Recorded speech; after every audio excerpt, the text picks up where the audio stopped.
Ассалаумағалейкум, мінекей қазақ елі күшті жаңалық бүгін болып жатыр. Қайрат Реал Мадридпен ойнайын деп жатыр. Ойнайды, құдай қаласа, жеребеде түсті. Бәріміз қуанып жатырмыз, қазақ елі мұндай нәтижеге жетіп жатқанына. Көрші Өзбекстан мемлекетіне де осындай чемпионат мираға шығып жатқан кезде біз видео салып құттықтаған болатынбыз.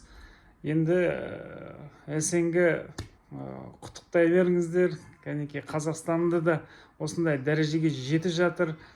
Реал Мадрид, Кристиан Рональдо дегендер сондай күшті командалармен ойнайын деп жатырмыз, достар.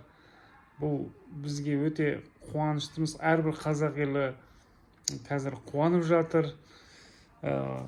Осындай дәрежеге жеткеніне барлықтарыңызды құттықтаймын, достар.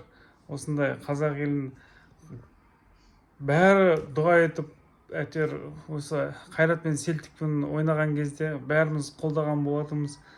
Бұның бәрі бізге үлкен жеңіс болды.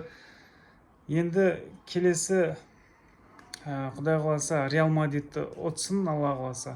Қайрат ұтуды тілейміз. Барлықтарыңыз құттықтайыңыздар, комментарий жазыңыздар. Біз енді қуаныштан бөлісіп осылай видео жазып жатырмыз. Барлықтарыңыз аман болыңыздар.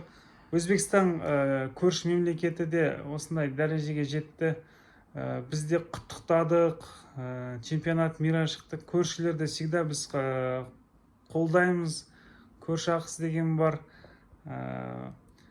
Барлық Қырғызстан, Өзбекстан, барлық мемлекеттерге сәттілік тілейміз. Енді Қайрат командасы енді чемпион болып шықсын чемпионатта. Алға Қазақстан, барлықтарыңыз жалынды сәлем.